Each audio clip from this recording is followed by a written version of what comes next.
Silav êvar baş hevalno hêvîdar hûn başin îro bernameyek me taybet e di derbarê êrişên dewleta Tirkiye li ser zimanê Kurdî de êrişên li ser saziyên ku bi Kurdî re eleqedar dibin hem li İzmîrê, li Amedê, li Stenbolê li gelek bajaran avêtin ser van saziyên Kurdan armanca wan tenê pêşxistina Kurdî bû îro mîvanê me heye em ê bi taybetî vê mijarê guftûgû bikin her wiha eleqeya Kurdan ya ji bo zimanê Kurdî em ê nîqaş bikin. Armanca devleta Tirkiye çiye tam divê demê de radibin davêjin sersaziyên Kurdan ka çi bi dest dikin, çi qezenç dikin û vê derê de em hinekî jî xwe rexne bikin weke civaka Kurd, Kurdistanî, Kurdên li derveyê Ewropayê ciyê ku qaşo em dibêjin zexta dewletan tune ye, herkes azad e, herkes dikare imkan heye mafê xwe ê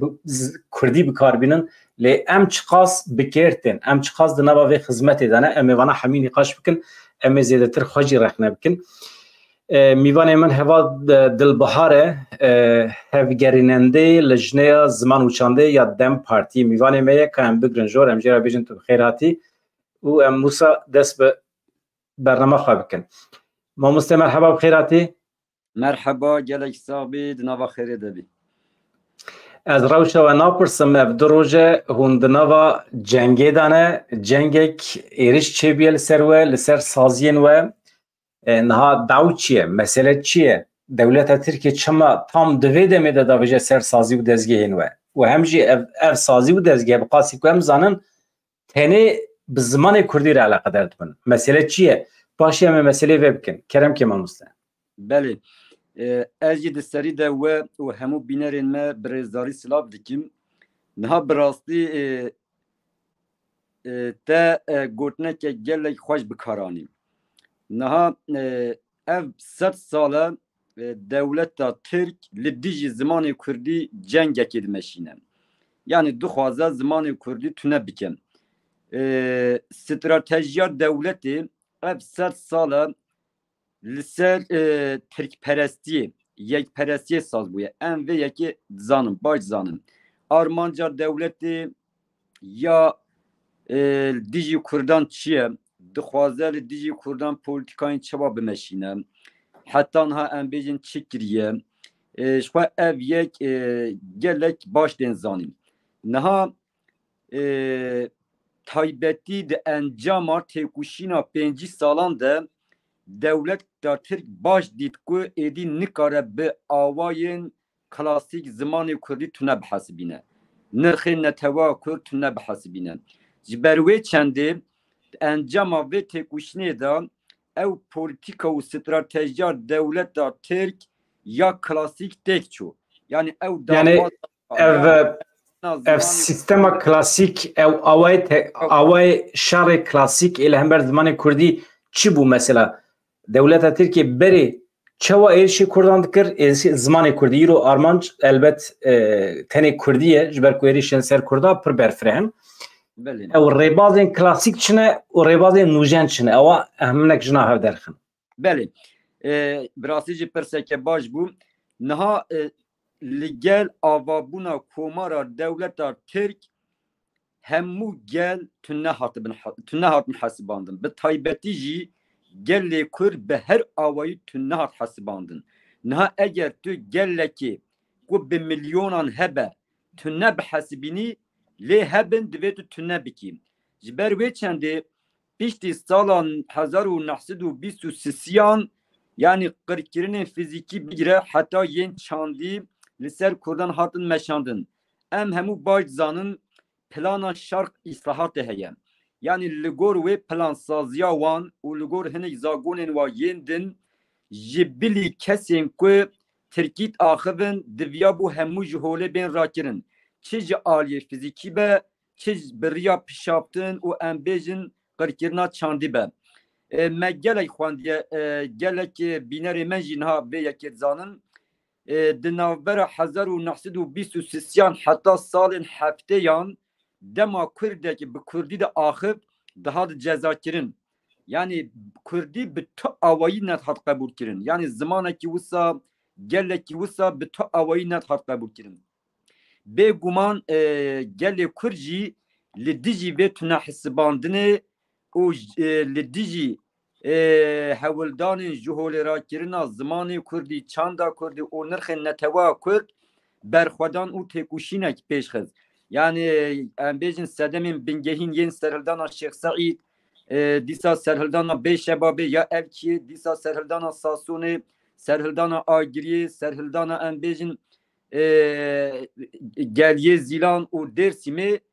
evin yani gelê Kurd got em hene zimanê me heye çanda me heye em dixwazin bi van bijîn niha piştî salên çilan xwe hêdî ew qerekirina fizîkî heta astekê encamek girt vê carê qerekirina spî ku em jê re dibêjin qerekirina çandî qerekirina zimanî an ku ziman kujî kurdî kujî pêş ket ev yek çawa pêş ket ev yekî biriya sazî û dezgehên dewletê pêş ket. Dewletê hewl da ku li her derê Kurdistanê sazî û dezgehên pişapinê bicî bike. Helbet demem hatin salên hefteyan têkuşînek li Bakurê Kurdistanê dest pê kir. Di encama vê têkuşînê da li gel salên notan ev polîtîkayên klasîk yên dewletê hêdî şikestin. Dünya alemê zanî ku neteweyeke bi navê Kurdan heye navê welatê wan Kurdistan e zimanê wa Kurdî ye li Ewropaya ev xebat hatin meşandin bi taybetî jî têkuşîna gelê Kurd ya li Bakurê Kurdistanê ev daxwaza dewleta Tirk ya ji holê rakirina zimanê Kurdî û gelê Kurd di qirika wan de hişt. Mecbûr ma ku bi awayekî pratikî bivê nevê êdî zimanê Kurdî nikaribe inkar bikin, nikaribe nebe hesibîne û ji holê rakirina. Mamoste tu bawer nakî Kurd li gorî kêmenetewên din ya jî li gorî milletên din hinek şansê wan zêdetir e. Belê. Mesela koka Roma anîn zimanê wan jî nehîştin. Ermenî hem zimanê wan nehîştin hem koka wan anîn. Asûrî Suryanî nemane li holê. Wekî din em bêjin aliyê olî ve tu bibêjî koka êzidiyan anîn qismekî mezin şandin sürgünê Rusya kirin qismekî mezin şandina Ewropayê êzidî neman li Bakurê Kurdistanê. Di nava van hemî siyaseta qirkirinê de dîsa jî Kurd şansê wan tune ne yani ew xwasa meriv reşbîn be dîsa jî Kurdan belkî dîsa jî zimanê xwe diparêzin hebûna xwe ya fîzîkî jî diparêzin yani meriv çi qas reşbîn be di vî aliyê de qet ne bawê Kurd li holê hene li gorî milletê din ez wî dibêjim. Bêguman şans wê dertir niha ji ber ku em Kurdin em vê nabêjin niha li gor lêkolîn û vekolînên gelek filologan gelek zanyaran gelek dîrokzanan yên vê dawiyê zimanê Kurdî zimanekî qenebe zimanekî herî qedîm herî xwedî reh û geh yê mirovahiyê ye. Yani eger zimanê Kurdî heta îro hatibe du sedemên wê yên bingehîn hene. Yek qedîmbûna zimanê Kurdî, dewlemendbûna zimanê Kurdî û ya din jî dîsa qasî zimanê xwe li gel hemû kêmasî û nebesiyên xwe gelekî qedîm heye, gelekî em bêjin Weşan çû weşana heval dilbihar sekînê bartim ya ji ber meseleyekî teknîkî ye ya ji ber meseleya internetê ye lê ew ê were niha li vê derê amade ye. Niha tişta vê derê de tiştê ku birêz heval dilbihar dibêje di cî de ye yani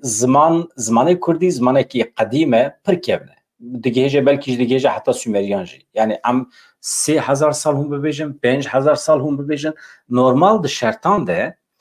tiştekî kevin divê were parastin bikeve bin kontrolê weke dîroka mirovahiyê were hesibandin ji ber ku kev ne îjar ne neteweyek wî dikeve nava vê hewdanê ne dewleta Tirk di ser de jî hewl dide qir bike vî zimanê ji holê rake niha binêrin. Tiştek ku Kurdan dike Kurd, tiştek ku Kurdan weke netew li ser piyan dihêle yek ji wan stûnên esasî ziman e. Eger tu zimanê Kurdan ji wan bigirî pir zû dikarin bihelin. Mesela li hin deverên cîhanê hin netew hene zimanê xwe ji bîr jî kirine. Zimanê xwe wenda jî kirine. Çawa bêjim weke İrlanda. Weke hin beşên cuda ên İngiltere زمانی اون تونه وان دکرنه همی تکیلی خواه جیان خواه به انگلیزی برای بدبن لی هبون خواه یا نتوید پاریز مثلا ام بچن لاتین امریکا لوی داره زمانی خواه یه هرمیش بیر کرنه بکار ناینا اسپانیولی بکارتین برازیلیا پورتگیزی بکارتینه هن ولات هنه گراوین وندا ادناوا اوقیانوسان ده زمانی خواه ای هرمی وان دکرنه فرانسی بکارتینه یعنی انگلیزی امریکا komple mesela İngilizce bir kartine. Lebele buna xoya netevi bir şekilde parezan. Az mamuste mahat az gotene bidumi. Naha le Bakure Kurdistan'ı Türkiye rawş nevsaya. Jberku le Anadolu'ya Mezopotamya jali fiziki ve em dişbin hev erişeki ciddi devlete Türkiye ser Kurdan. Eğer em zamanı xoş bir bikin em dikarin pır dedemeki kinde asimile bibin tamamen bibin Türk. Xateri eve. جبر مسئله جغرافیک و جبر مسئله دیروکی و جبر مسئله سوسیولوژیک ایجار مامسته مای هاتیه مامسته گوتنا تا نبجوما کرم که مجهنه کی ته بسا که ومبونا زمان کردی کرد ته گو زمان قدیمه و دوی وره پرستن و مجی اف دپرسی مادم حقیقتا کرمانجی زمان قدیمه که نه مامسته چما نتیو یک بینا که به دوره mesela bu parasına berhemeki avqaskeviyen diroki normal erkawane vazife wane devlete Türkiye'nin çima suçdar nake ceza nake nabece ya dve devre de mamuste meruf kevreki kevin dibine tableteki kevin dibine şkenandın avi suçe dizin avi suçe jogole rakırın avi suçe çima kevreki xrabkirina kevreki dibe suç çima xrabkirin yanji kuştuna zamaneki av qasa qadim nabe suç. Sfamnak. Ya helbet meberin ha got yani zamanı Kurdi mego zamaneki gele kadime ne naha zamanı Kurdi ve berin hacı megoti ligorle kolin dawiye ji gelek zamanın dinra bu ya çafkani bu ya jeder ki dayika gelek zamanın dineye yani ne tene nırxaki ne teviye Kurdan'a nırxaki mirovahye nırxaki gerduniye icar ev persava elbet birasti gelekse de mefahene naha herçi qaz ne teveyin yek buyi veki saziye ke be ali dixuye jî li em hemû jî baş zanın aliyen ve ye politik gelekin ji ber wê çendê jî sedemên wê yê siyasî hene sedemên wê yê cuda hene ji bo ku em bêjin bi awayekî fermî zimanê Kurdî jî naxwe kategoriya em bêjin rewşa parastinê lê em vê yekê jî bêjin niha em hemû sedemên bidin aliyekê sedema bingehîn dîsa kêmasî û nebesiya me ye xwe em ê bên ser wê mijarê taybetê em dixwazin hinekî ser wê mijarê guftûgû bikin Ez işte ama tişta ku min dixwast ez bersivayî bigirim çima tam divê demê de dewleta Tirkiye êrişê ser zimanê Kurdî dike ya dewleta ku em dibêjin TRT 6 vekiriye alaka nîşanê Kurdî daye di dema hilbijartinan de propagandayê de Kurdî bi kar aniye yani pir nebejî di hin beşên siyasetê de cih daye Kurdî çima devrede cardım pêdivî dibîne êriş bike ser kurmancî û ya jî Kurdî. Belê niha piştî salên 2000 de encama têkoşînê de jî de encama pêşketina teknolojiyê de jî de encama em bêjin şert û mercên navneteweyî dewlet artık mecbûr ma heta astekî em bêjin fermiyeta zagonî da ne lê wek din zimanê Kurdî qebûl bike wek ve got televizyon vekirin zanîgehan da hinek beş vekirin an niha di hinek cihan da em bêjin li gor xwe yani wisa hîndekariyê jî pêş têxe heta dibistanên navîn de em bêjin wek dersa hilbijarî heta astekê lê çima êriş dike niha dewlet dibêje bi tu awayî ez naxwazim ku bêyî min bêyî bîrdoziya min bêyî paradigmaya min bêyî zagonên min yê bingehîn xebatek bê meşandin İcar ha gelê Kurjî xebatên xwe yê zimanê Kurdî li ser bingeheke daxwaza statûzekirinê dike. Helbet yani em bêjin xebatên zimanê Kurdî yên civakî hene, yên em bêjin hîndekariyê hene, lê gelê Kurd dixwaze zimanê we bibe xwedî statû. Dixwaze zimanê we bibe zimanê fermî, dixwaze bibe zimanê perwerdehiyê. İcar niha dema ku ev daxwaz nava gel de belav bibin. Nava civakê de belav bibin. Ango ew sînorên ku dewletê danîne ji holê rabin, dewlet wê ji xwe re xetereke mezin bîne eva yek. Ya duyemîn jî dewlet her çi qas heta astekê pêşa zimanê Kurdî veke wek me berî niha got li gor bîrdoziya xwe verke. Yani dixwaze erê bila ziman Kurdî be lê felsefeya wî zimanî, naberoka wî zimanî ve gotina wî zimanî bila dewletî be. Ango bila li gor daxwazên dewletê bi Kurdî bê axaftin, bi Kurdî em bêjin ewkekê qadek pêş bikeve. Sedema bingehîn ev e ango polîtîk e. Ya dijî stratejiyeke din esas ya bingehîn me berê niha got dewlet êdî rast rast nikare înkar bike. Ji ber wê çendê bivê nevê li gor xwe hinek gava avêje. Lê dixwaze çi bike? Dixwaze wek zimanê Rûsî, wek zimanê em bêjin Ermenkî, zimanê Kurdî jî niha tenê di çend beşên zanîngehê de bi televizyonekê de wisa sînordar bimîne dema ku êdî civaka Kurd jî hata asta entegrasyonê dema êdî daxwaza we ya perwerdehiya zimanê Kurdî statûzekîna zimanê Kurdî fermîbûna zimanê Kurdî ji holê rabû di nava demê de êdî wan jî hêdî ji holê rake. Yani plansaziyeke bi rastî jî nûjenkiriye yani em li vir de dibînin ku rê û rêbazê wan nûjenkirin. Niha tenê em li vê binihirin. Em diçin Culemêrgê, diçin Wanê, diçin yani em gelek digerin. Ew dewlet eger bixwaze ku bi rastî jî zimanê Kurdî bibe zimanê civakî yên Kurdan çima dê di sê mezrayeka ku sê malan pêk tê wê derê mizgeftek çêkiriye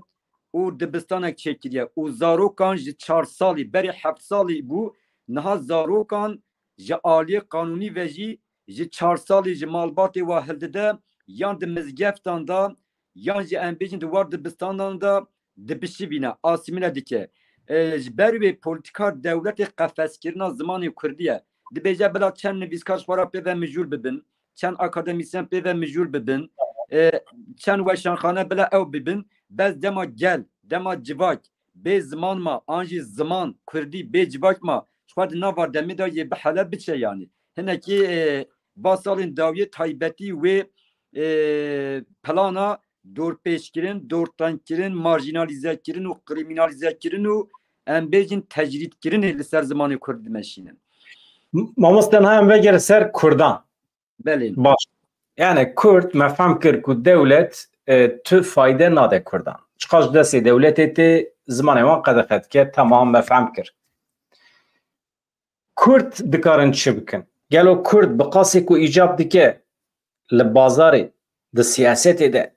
di ticaretê de, di danûstendinê de her çi dibe li dikanê xwe, nava bajêr, nava gundê xwe bi qasî ku îcab dike Kurdî bi kar tînin xwedî Kurdî derdikevin gelo mamoste. Belê. Niha eger yani di wê mijarê de em çi qas bi rengekî radîkal xwe rexne bikin hêjîkê me. Niha bi rastî jî mesela ez nihal Amedê me 29 kes berê gotin 25 îro bûne 29 kes yên ku hatine biçavkirin bi rastî jî mamosteyên zimanê Kurdî ne. Xebatkarên zimanê Kurdî ne. Yani kar û xebata wa sedî sed li ser Kurdî ye. Yani li gor zagonên dewletê jî tiştekî ku em bêjin li gor wan suç îfade bike jî nîne.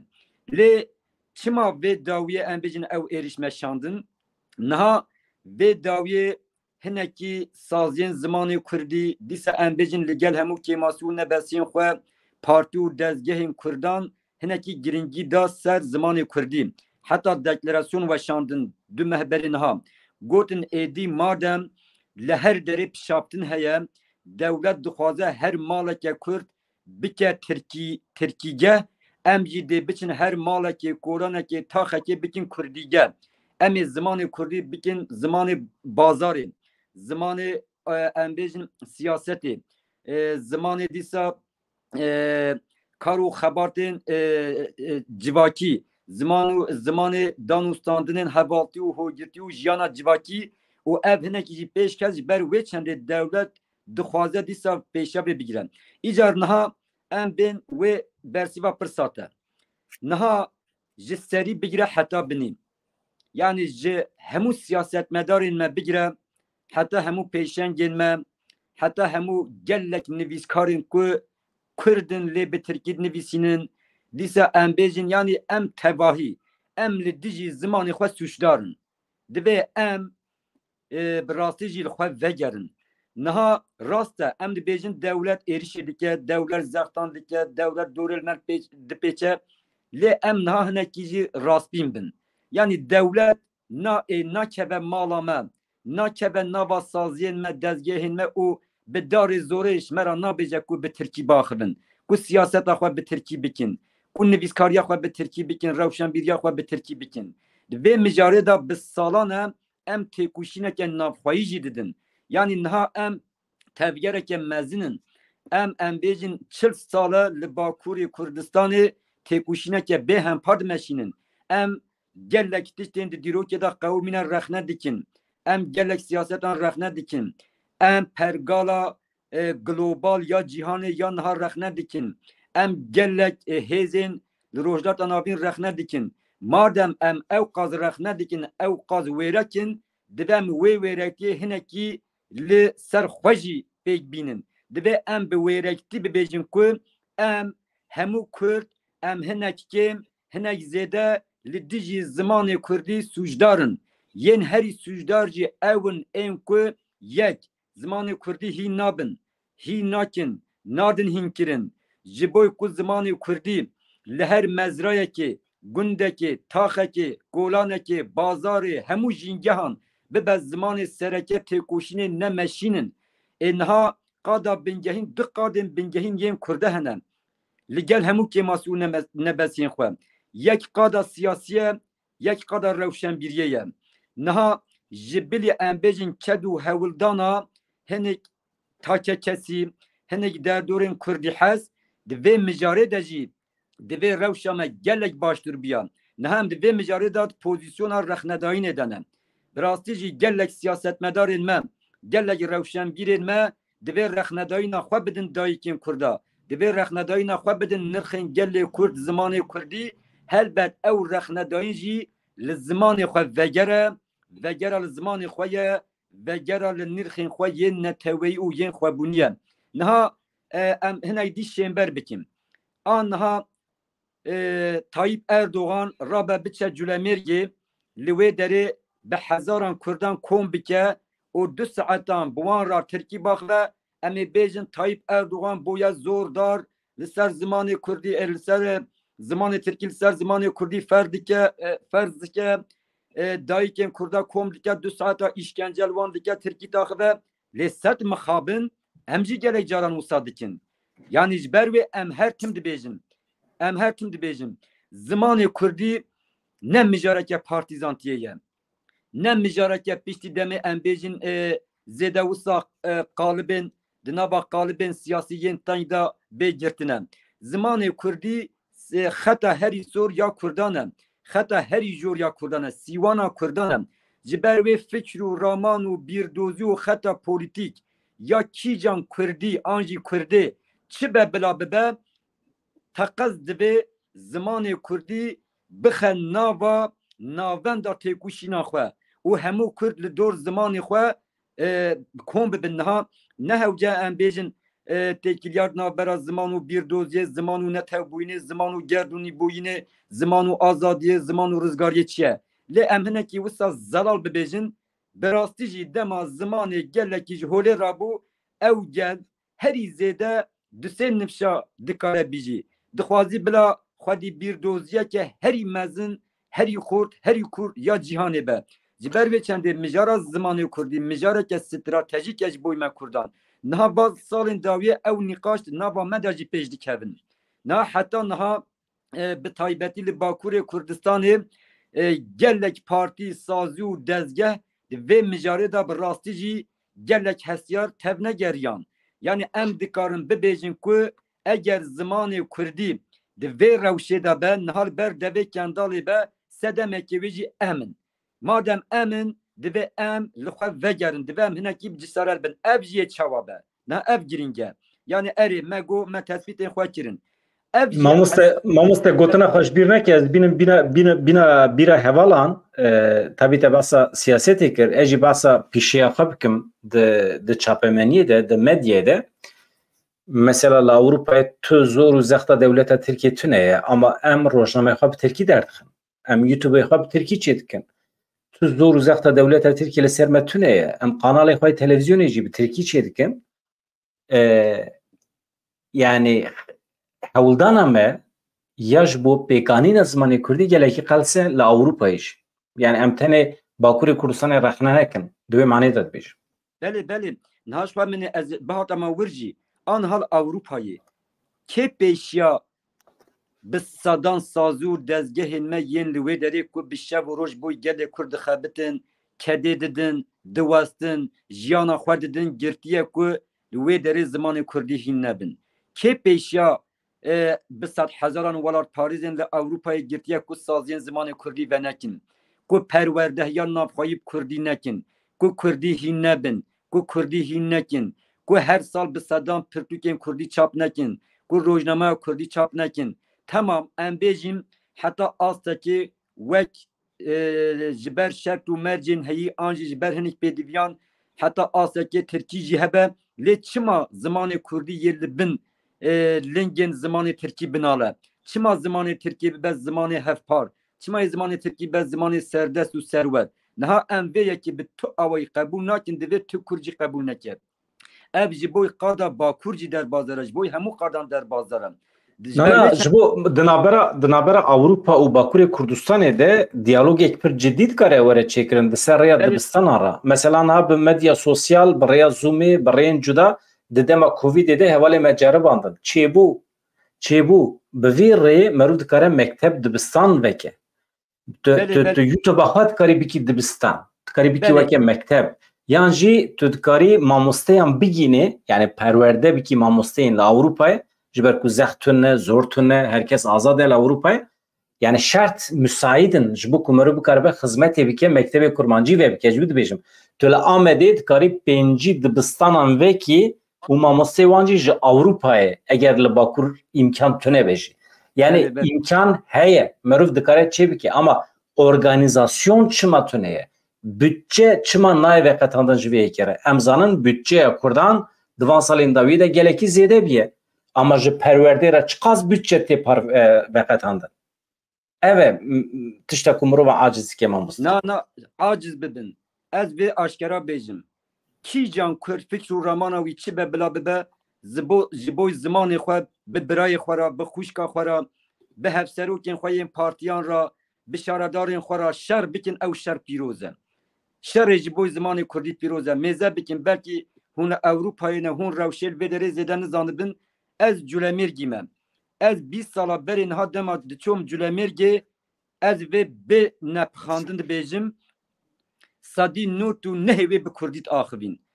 Yani ew Culemêrgên ku di kargehên dewletê de jî dixebitîn, di avahiyên dewletê de jî dixebitîn, bi rastî li wê derê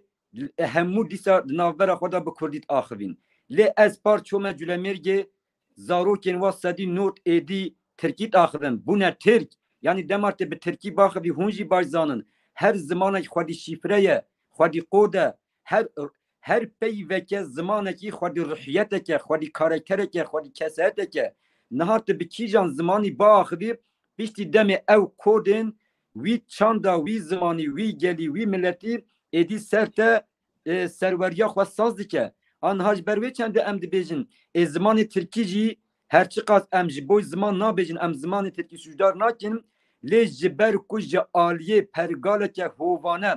şîfreyên hovane şîfreyên serdestî û destladariyê li hatine barkirin bi rastî jî dema ku tu xwedî bîrdozî û felsefe û xeteka gelek kûr nebî ya el ser bingehek azadiye demar te Türkit ahibi te pişti demek ki pişti demek ki bini kutici şibiyaya Türkan te şibiya çanda te şibiyaya em bejin ve çanda serdez anha em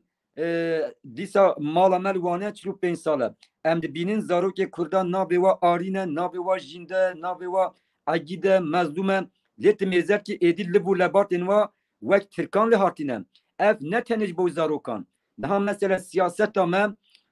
em bejin dema kesin Kurdevar ul ser bingeheke xeta azadi Pariziye temezediki bir rastıcı karakter wan axaftinin wan rabun runişna wan ahlakı wan pir cudaya le yem ku Kurdistan tepeşi demek ki mezediki ji aliyet deruni u ruhiyeti beji siyaset avaji hedi dibe siyaset dişibe siyasete serdestan yani enver rasiye bibinin ما مثلا گوتنا خوشبینه که مرود کرده و سه فرموله بکه چونکه خواستم مثلا ایزا بکم جوال مراجی نها فیربون زمان تشتی که خراب نه تو کاری فرانسی فیر بی انگلیسی فیر بی ترکی فیر بی گلک زمان فیر بی عربی جی فیر بی د شرط خاصی کو ما مستهوال دبیجه د شرط باکور کردستان ده ما مستهزبیج تماشاوان مراد بیجم بله د شرط باکور کردستان ده وقتی که تو کرمانجیش بیر کی تو مجبور میلا خودی سر ترکی ایجا ترکی ناشه به زمان خلکی ناشه به انگلیزی ناشه به فرانسی ده ترکی تو مجبوری تلویزیون وان تماشا بکی تلویزیون وان ده شهر تایبت هیا تمامی دتونت که تو مجبوری روزنامه وان بخونه روزنامه وان اخلاقیت خراب تکه تجری درد خه تجنیت بونه دور خه تو مجبوری رمان وان بخونه یعنی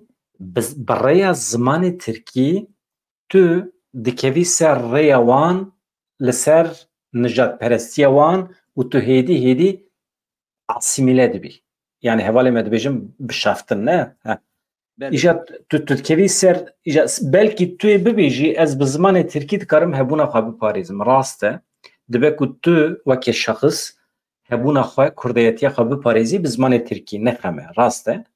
ama zarokê te neviyên te tornên te wê bibin Tirk garantî mesele ew e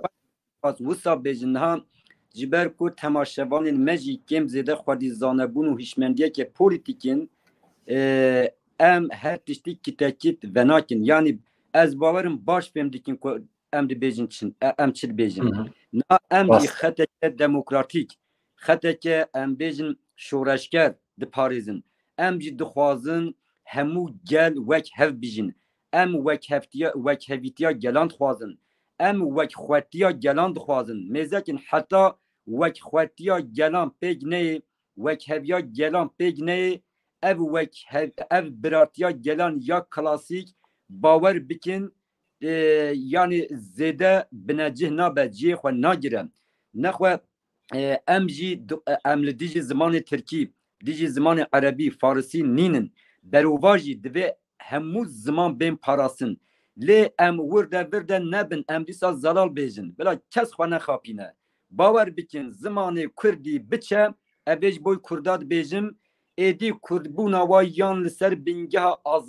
azadî xwaziyê jî hêdiyê ji destê wan biçe bi taybetî te got niha nifşên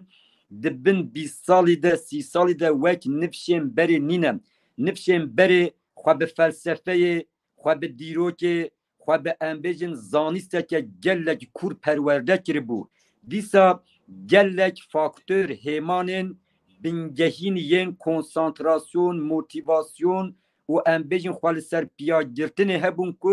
ew dibûn mekanîzmayên xwe parastinê ji aliyê şoreşkerî û demokratîk de lê niha ev çend sala ew jî ji holê rakirine ji ber wê çendê erê em dikarin vê gelek nîqaş bikin awayê zanistî jî nîqaş bikin niha em jî dizanin em çi dibêjin aha nihar dibe ku hinek heval hogir bêjin rewşa zimanê Kurdî ew qas xerab jinîne niha her bedil rojava şoreşek pêk hat ew şoreş de heman demê de şoreşa zimanê Kurdî bû û hê jî berdewam e dîsa em bêjin li Bakurê Kurdistanê heta astekê hişmendiyeke teorîk hebe jî belav dibe an niha salên 2000-an 5-6 weşanxane hebûn li Bakurê Kurdistanê tên bîra min lê niha bûne 45 heb به صدان پرتوک هبون نها بوینه به هزاران پرتوک به دهان نویسکار هبون نها بوینه به صدان نویسکاران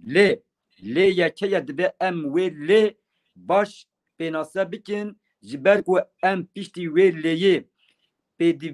پیدویان پیگ نه اینن او تیشتن بری نها مگوتین او جه همو ده بکبن چاله نها او لی چیه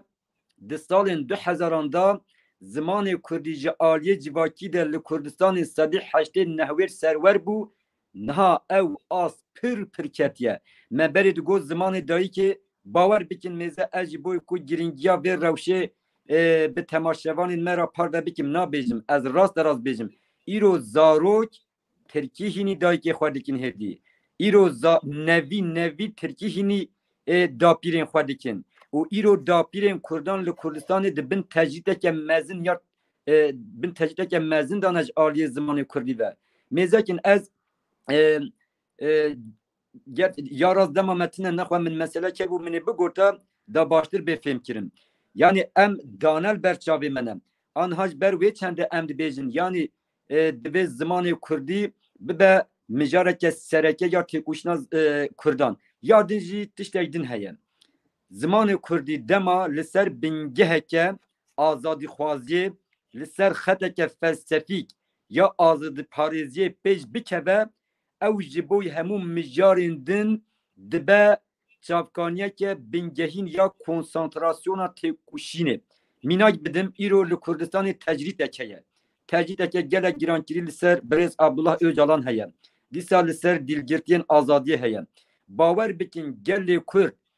نابا جواکی دا پیشکرتنا زمان کردی چه قاز ببینم آنجی ام سیاستمدار و دردورین دن چقدر تکوشینا زمان کردی بخن نابا جواکه او ده او قاضی ببه چافکانیه که بینگهین یا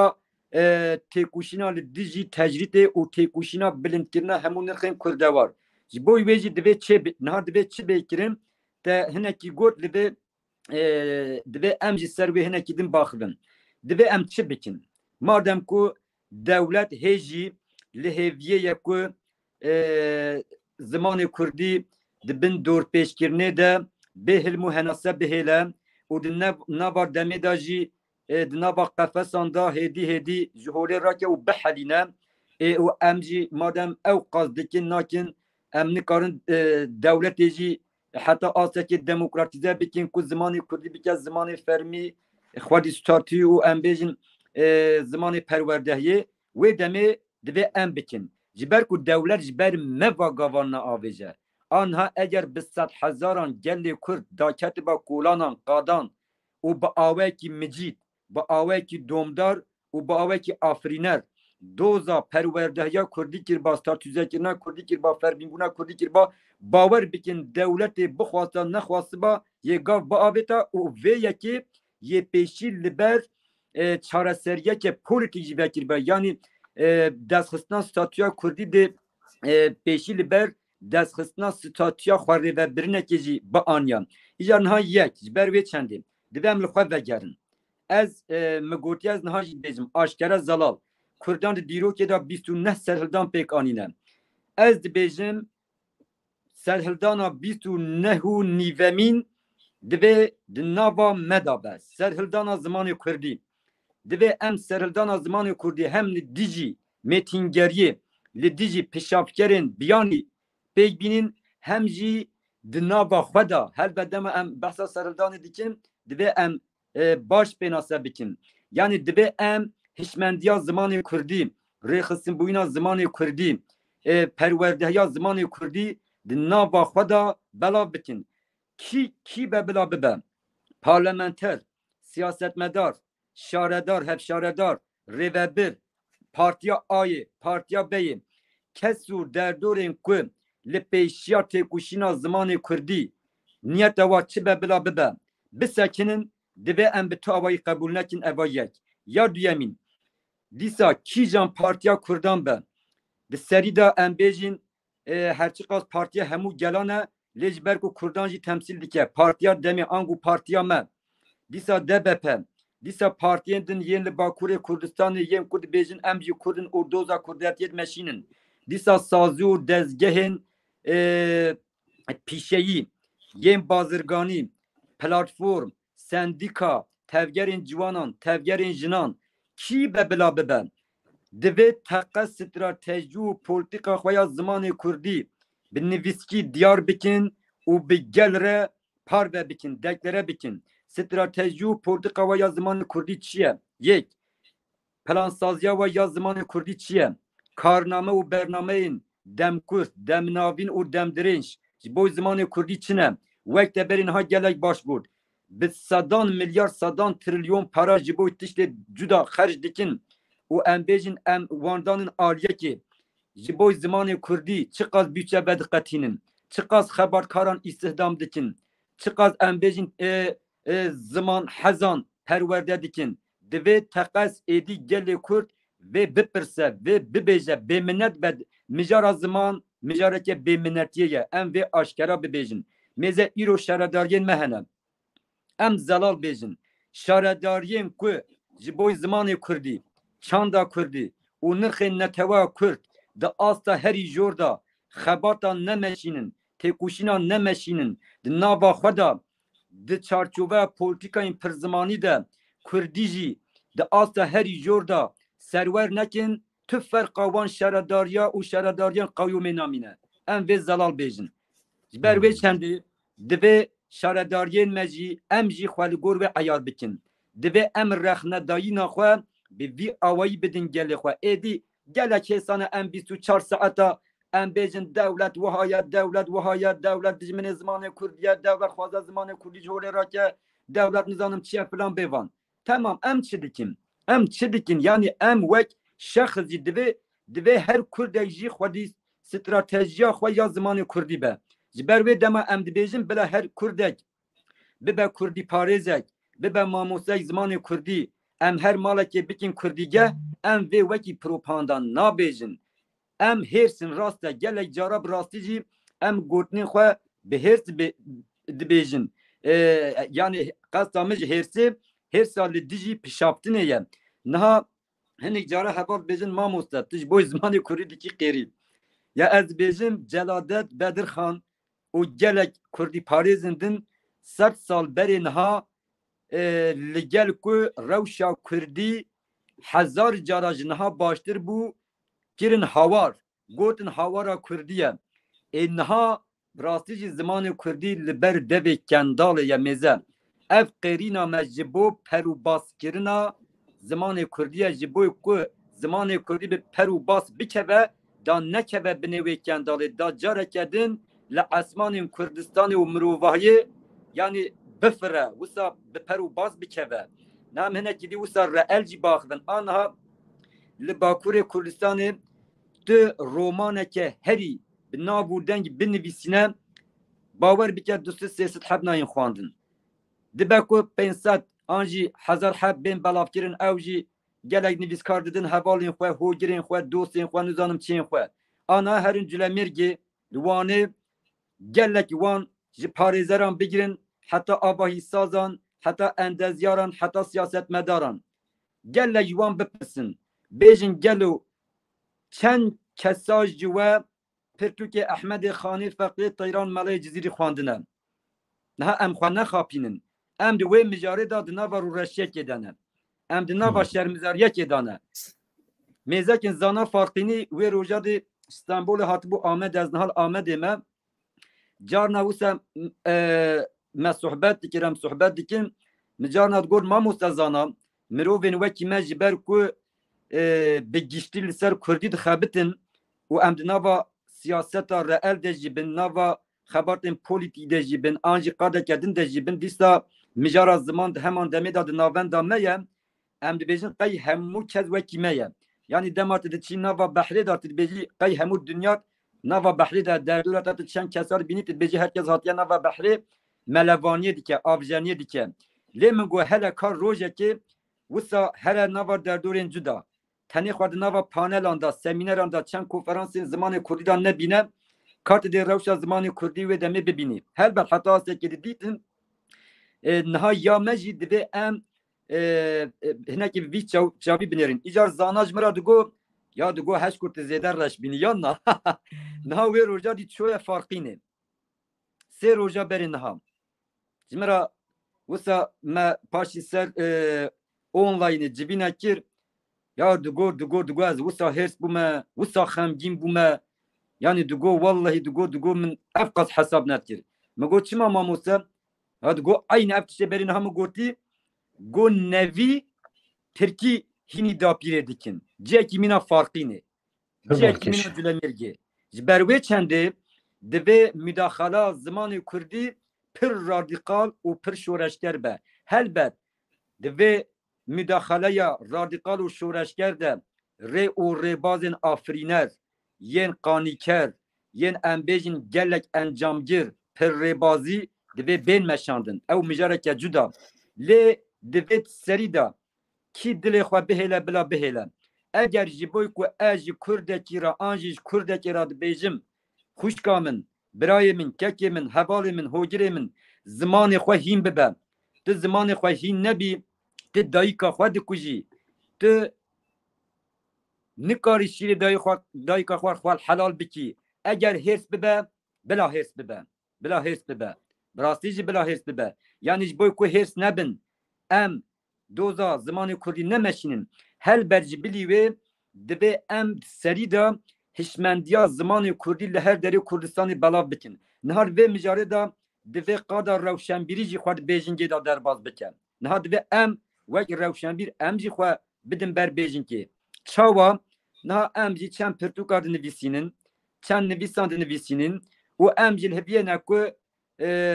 bi hezaran kes bên bixwînin ya ji me ve Kurdistan, Swêde, Almanya'ya, İngiltere'ye, pirsgirêka ya zimanê war tune, me hema pirtûkeke Kurdî nivîsî, me wezîfa xwe berpirsiyariya xwe bi cihanî, ez bêjim nihar tercîha min biya, wallahi min ev bername ptere nedkir.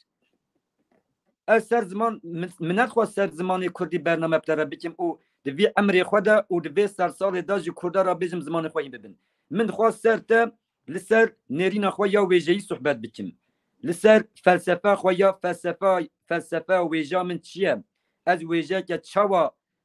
ام بیجم دخوازم پیش بخن سر هلبستین خو من دخواز از صحبت بکم من دخواز از بچم کلکا بحر وانش خورا هلبست دا بنویسینم لسات مخابن دما از مروف د فکره یا مروف د بیجا من هزار پرتوک نویسین دما او پرتوک سبه دسبه کسا نما کوان پرتوکان بخوینه چه yani چه خیراواما çe em bêjin helber bilar dîsa ew jî bên nivîsandin bila hilberîna wê mijarê da jî çêbe lê di vê mijarê da divê em rewşenbîr qada nivîskarî û hunermendiyê jî müdaxaleke radîkal xwe bike û di heman demê da bibe têkuşera an jî têkuşerê zimanê Kurdî ew dê çawa çêbe mînak bidim di niha kî devê kîjan nivîskarekê ku bi Kurdî di nivîsîne vekî dê qada siyasî rexne bike dê partiyan rexne bike رخنین وی جیدانه والله او دهان بجازی دهالی زیده کم که من جی چه قد رخنان بکجی ده جیدانه لی اموار رخنال خواه ناکن وکی روشن بیر حتی نها و بهیست یا که کومکار روشن بیران کومکار نویسکارین کرد چویل تاخه که هشمندیا زمان کردی پیش خصیه تیکوشینا دلداری یا زمان کردی پیش خصیه و بهیست یا حتی نها که کومکار روشن بیران چونه لآمده لقهوه که li çayxaneyekê li parkekê em bêjin bi awekî xwezayî behsa zimanê Kurdî kiriye behsa têkuşina zimanê Kurdî kiriye mêzekîn şer me ez bêjim lê bila eva wekî rexnek jî be heman demê da wekî rexnedayînek jî be ji ber ku em dema wê rexneyê dikin em jî xwe parçeyek ji wê dibînin eva du roje êriş li ser saziyên zimanê Kurdî çêbûn 29 kes تقز هموجی ماموسه و خبرکارین زمان کردی بون هاتن دست سرکرین میزکن 10 نویسکار چه 10 نویسکار 5 نویسکار جی نه هاتن سریل لسازیا من ندا yani ev çi ferasete yani fikr u romanata çi be bila bibe nerinata çi be bila bibe hun çima li saziyên xwe zaman xwe dernakebin lê ew sazîne ku bername yan li dar dixin ew nivîskartên biriya wan keda riya wan hevalan wan mamosteyan wan panelar didin wan seminerar didin û em bêjin pirtûkên xwe digihînin xwendekarên xwe yani em ê wihal xwe li hev xwedî derkevin yani di vê mijarê de wekî min gotî ez naxwazim zêde wisa fermî jî baxivim divê em hinekî dilê xwe êdî ji hev re vekin divê em hinekî rastgo bin ha em rejbin jininin meze edubaret bejim em van nikaşan liser niyeteke baş bihişmendiyeke jiboy armanca peşxistine bikin nava xweda peş bexin bawer bikin hatta saleke gelek Kürt yel zamanı xwe vegerin yani ye vegerin mesela bila em bejin jibili partiyen siyasi jibili saziyen zaman rewşenbîjî dikarin inisiyatifên rewşenbîriya ji bo têkoşina zimanê Kurdî saz bikin ava bikin vî avayî yanî herkes dikare gelek tiştan bike helbet hinek nivîskarên me hene bi rastî jî wê mijarê da nava hewldanê dane em ji tevan ra nabêjin lê giştî gelemperî set mixabin bi vî awayê yani wednava var dusê rojan da ve bihîs kul Amedê 20 nivîskar kom bûne û ev êriş şermizar kirine ve bihîs eger we bihîs ve bêjin me ne bihîs me nebîr jî temam siyaset em rexne bikin em saziyan rexne bikin kêmasiye wa bêjin nebesî wa bêjin lê di heman demê de em rewşenbîrin divem xwe jî ejî çend pirsa bikim mesela te pirsî tê got li Amedê û qet rastî nivîskara hatine û hatine di partiyên siyasî hatine xwedî li van mamostaya derketine na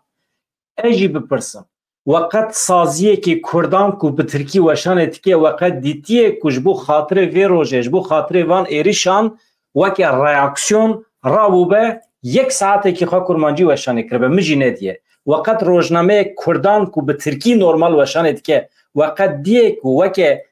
weke reaksiyona li hember van êrişan rabe rojnameyekî bi Kurdî derxe weqet youtuberekî dîtiye ku sibê hetayê varê bi Tirkî weşanê dike û hinekî wan jî neteweperwerin qaşo ji bo xatirê van êrişan bila YouTubeekî xwe jî Kurdî çêke ya kekê bedran niha ez bêjim bawer bikin mêze zimanê Ermenkî li Ermenistanê jî fermiye tê axaftin xeteraya we ku ya ji holê ra benîne lê ew êrî li ser derdorên zimanê Ermenîk hatibiyan kirin ki ya raz jî ew bû yê bi hezaran nivîskar biçûna piştgirî bidanê serî de jî nivîskarên Kurd û gelek wekî te gotî belkî yê manşetên rojnameyan yê Ermenkî bi hatana nivîsandin raz bû helbet raz bû bila bikin jî kême çi qas em li hemû zimana jî xwedî derkevin kême lê bi rastî jî ew tiştê te gotî jî bilî yenî yaşam ew ê wisa gotibû em ê bi zimanê xwe serî hildin ew ê manşetek havêtibû ji bilî wê ez jî rast nehatime niha divê youtuberê me em bêjin ew heval û hogirên din yê ku li ser qada dijital bernama çêtin jî bila baş bizanibin bawer bikin hûn çi qas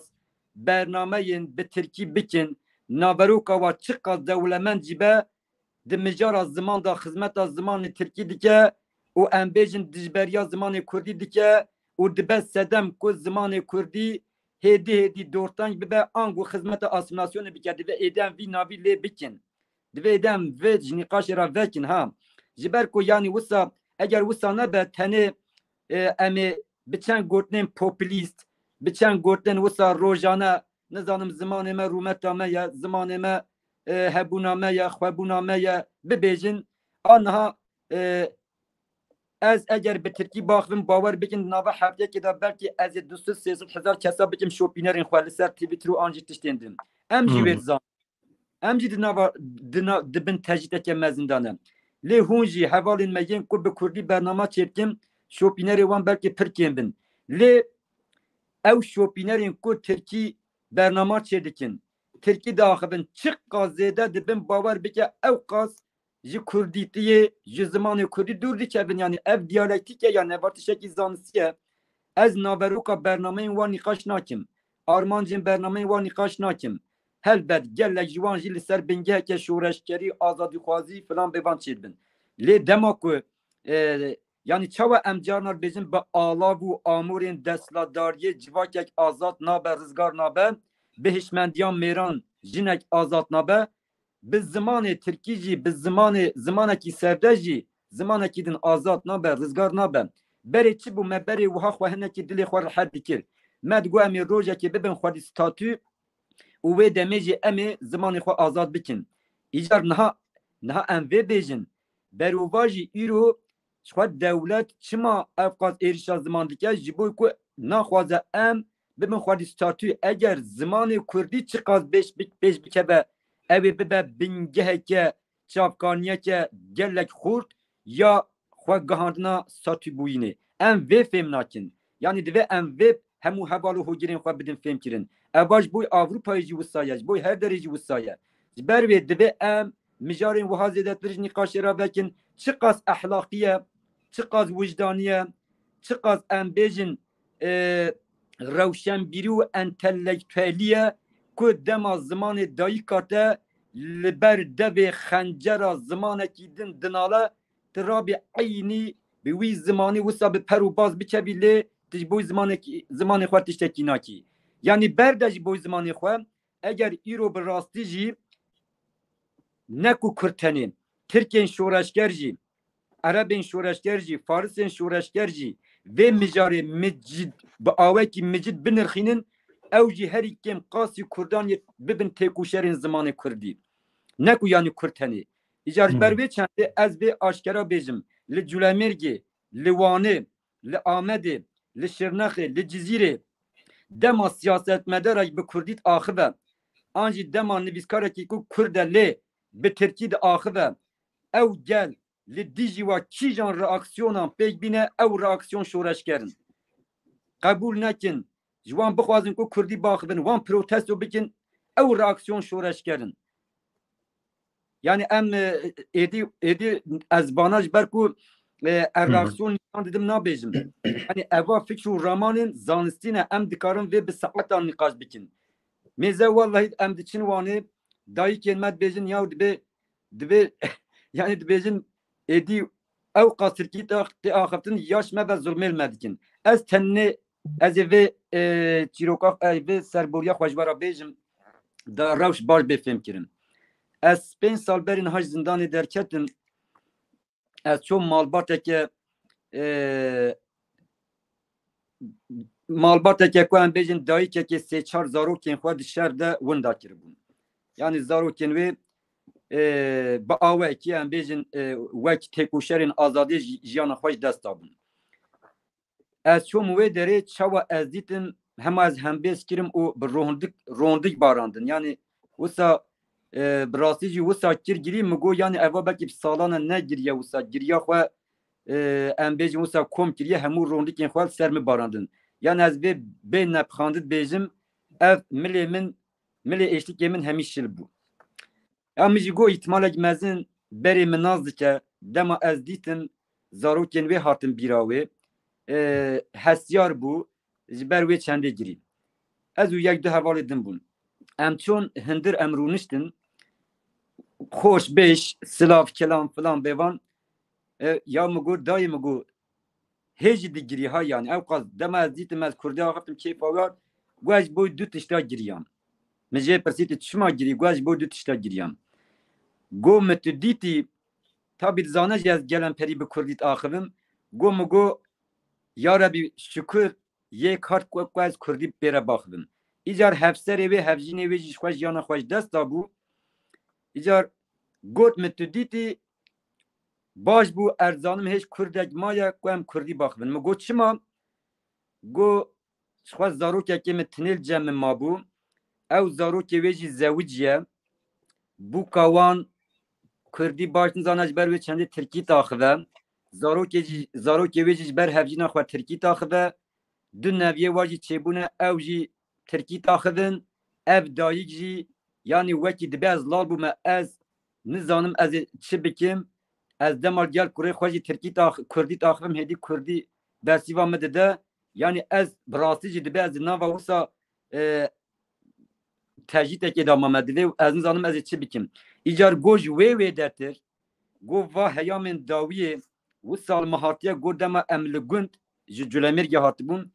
go pêşa salê heştêyan dema carna go askeran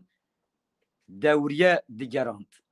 di go dihatin dema dihatin gundê me ser malê me da digirtin ev ji ber cemedaniyan egalan go gerek zext û zordarî me dikirin go dema me Kurdî bersîva war didan go li me dixistin got neva çi zimana hûn taxivin ایجار میزه که اوا تراژدیه که کی بدران گودم ال کوری خود نهرم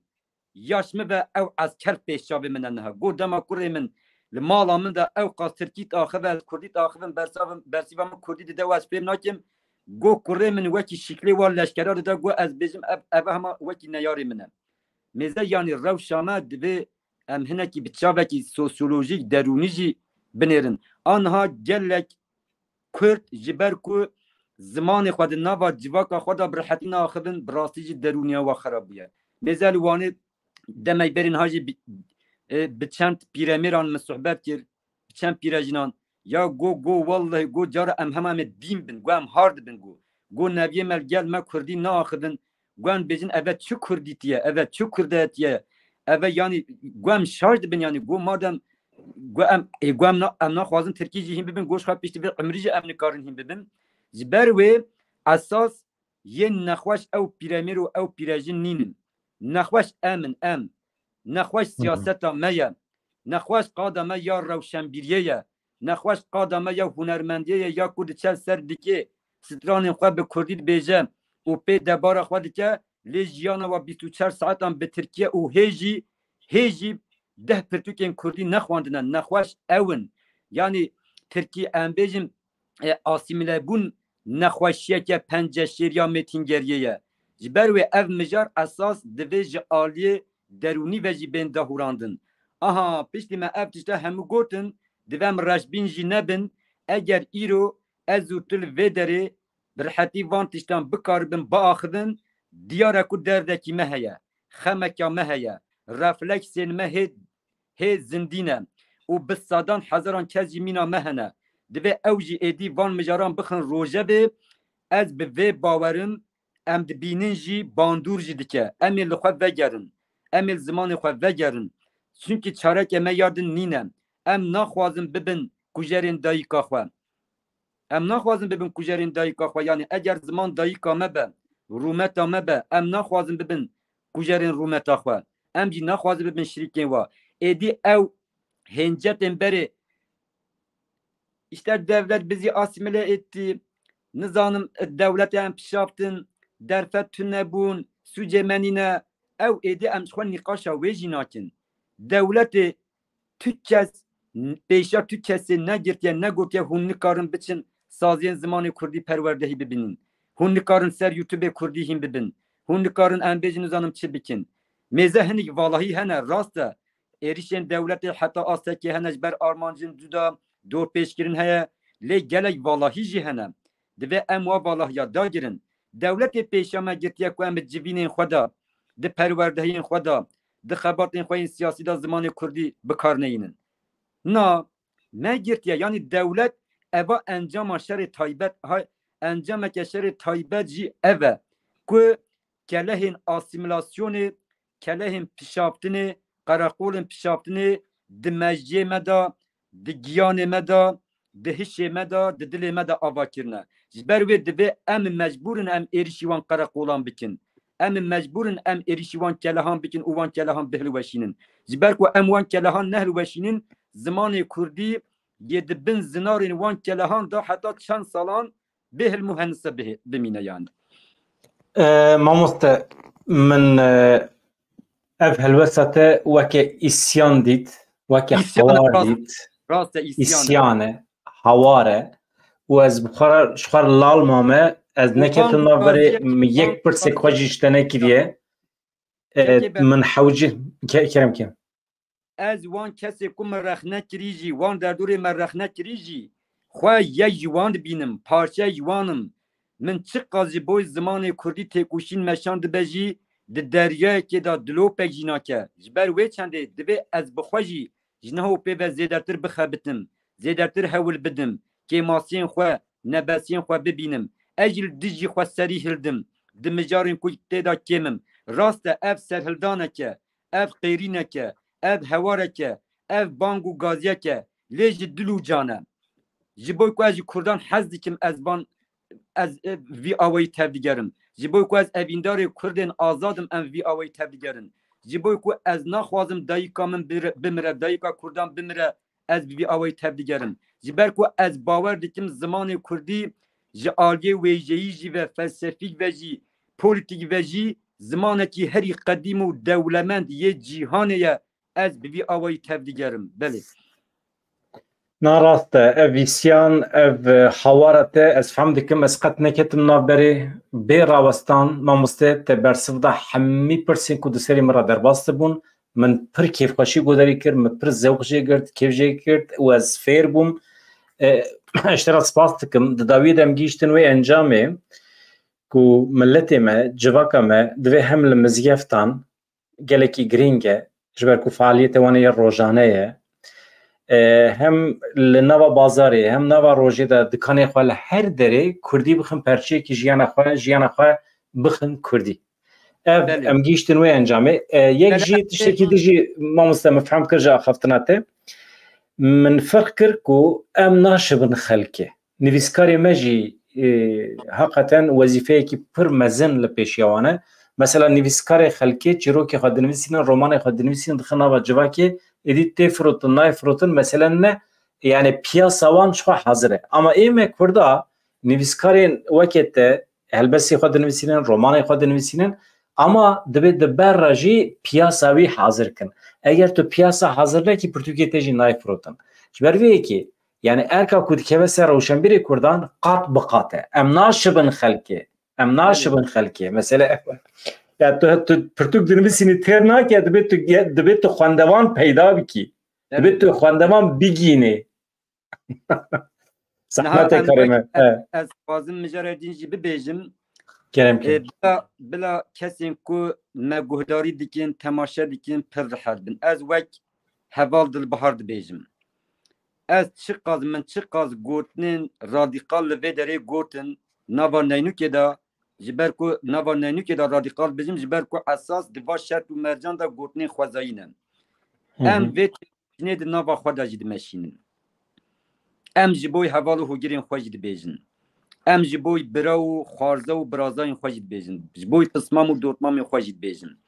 Em di nava partiya xwe de jî di nava saziyên ku em pêre têkildarin jî em van mijaran bi vî awayî dixin rojevê. Em hevdû carna aciz dikin. Yani bila vê mijarê da rihet bin. û ji bilî wê jî dubare dibêjim kîjan Kurd di mijara zimanê Kurdî da bi niyeteke baş rexneyên herî radîqal jî bike qet pirsgirêk ne divê bike jî. Divê hemû Kurd ji şaredariyên me daxwaza xizmeta zimanê Kurdî û xizmeta ji bo zimanê Kurdî de asa herî jor da bixwazin. Bila nebêjin ji xwe şaredar vê yekê dizanin dê bikin. Bixwazin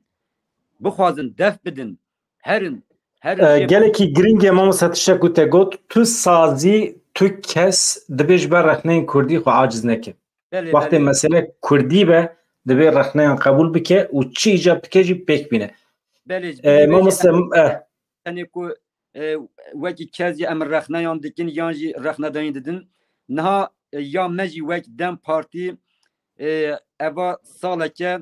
em jî bi awekî rexnedayînî di nava xwe da dixwazin di mijara têkuşîna parastin û pêşxistina zimanê Kurdî gavên girîng babêjin. Bi rastî gelek astengî hene hem ji aliyê desthilatdariyê de hem jî ji ber van feraset û nêzîkartî û hişmendiyên ku bi salan e di encama şerê taybet û asîlasyonê da wisa em bêjin bûne girêk. Yani ji ber vê têkuşîna me jî yani pir aliye. Em dema pêş de ev lijna ziman û çandê ya navendî ya Dem Partiyê em ê xwe li gelek bajaran jî birêxistin bikin. Dema qesda min ji dema pêş de me niha xistiye rojevê. Mînak bidim em ê vê lijneyê li bajarê Wanê jî ava bikin. Li Culemêrgî jî ava bikin. Li Amedê jî ava bikin. Angu li Kurdistanê li kîjan bajar û navçeyan rêxistinên me yên Dem Partiyê hebin em ê lijna ziman û çandê li wê derê jî ava bikin. Em ê hewil bidin ew lijneyê çi bikin? Ew lijneyê hewil bidin ku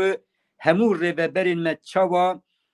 em bêjin perwerdehiya bîrdozî ya polîtîk û perwerdehiyên din dibînin dê perwerdehiya zimanê Kurdî jî bibînin. û bi taybetî jî em ê biçin nava gel. Em ê siyaseta ziman çi ye? Hişmendiya zimanê Kurdî çi ye? Em ê li wê Kurdistanê Dinava hemû gel de bela bikin helbet ji bilî saziyên me yên ziman em ê gelek caran li gel saziyên xwe yên zimanê Kurdî hevpar jî tev bigerin û armanca me ew e ku em li her bajarekî jî navçeyekî jî saziyên zimanê Kurdî jî bidin avakirin. Aniha mesela me têkilî daniye em ê li Tekirdağê saziyeke zimanê Kurdî ava bikin. Em ê li Kocaeli'ye saziyeke zimanê Kurdî ava bikin. û ez vê bêjim partiyên siyasî alavin amûrin ji bo xwe gihandina armancên bingehîn yên wek azadî û rizgarî û statûzekirineke xwerêvebiriyê alav û amûrin lê saziyên ziman stratejîkin. Eger li bajarekî 15 rêxistinên partiyekê hebin divê herî kim 40-50 saziyê zimanê Kurdî hebin. Divê em hinekî vê jî bixin rojevê. Bila hemû heval û hogirên Kurdî hez Kurdî parêz jî wî mijarê da ji me bawer bin fikr û ramana wa çi be bila bibe bila bizanin ku karê me jî zor e zehmet e ne yek aliye lem ew qazî xwe bawerin biryardarin vîna me heye em ê heta dawiyê vî karî bimeşînin bila ew jî heta dawiyê me re bin piştgiriyê bidin me. Mamoste mala te ava peyamên hevala hene û gelek hevalên me silavê xweştera dişînin pir zêde kêfan ji xaftina te re hatiye û tu eger îmkanê te çibe tu bikevî peyama bibînî û heval gelekî kêfxweşin pir hez ji te kirine ji ber vê yekê êdî ji me re biye deynekî em ê di rojên pêş me de her cara ku mesele bibe kurmancî perwerdeya Kurdî dibe em vê derê em bersiv bidiman hevala dibe em nîqaşê xwe li vê derê bidomînin. Mesele ne nîqaşe jî mesele em dixwazin li te goderî bikin ji ber ku axaftinê te mesela hin kesene te nas nakin jî ya dibe ev kî ye ew qasa xweş daxife çima min ev kes nas nekiriye heta niha mesela pir kêf wan hatiye ji vê îsyana te re ji vê hawara te re em bêjin. Yekê bedran ez